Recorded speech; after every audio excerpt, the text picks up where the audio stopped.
The attitude that people have towards others is another prominent problem we see in today's society. A lot of people innately despise each other, and a lot of people do not like each other. Now, where does this sort of hatred originate from, and where do these ideas of despising one another and competing with one another exist?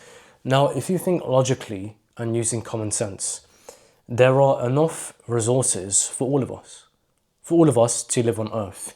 If you actually look at the economy, we could all live quite comfortably.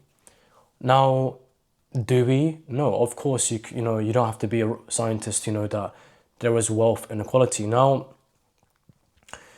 it's hard to talk about wealth inequality without being labeled this or that, and that's why I try and stay away from discussing the topic of there being wealth inequality.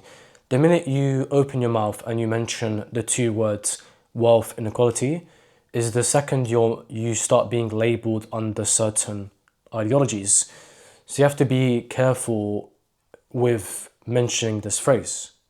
Anyway, not to go into that, I think the way people deal with each other must change. The way people view each other.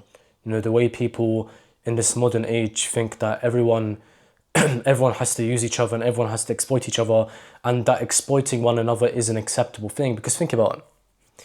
In today's world, especially in the West, or globally, being seen as a smart businessman or woman encompasses you exploiting people. Rather than someone saying that this person is exploiting others for the sake of their business, people are referred to you as smart or cunning. Why has this been accepted in society? Why has society accepted the fact that if you exploit others, it's completely fine? Why? The question is why. I don't know.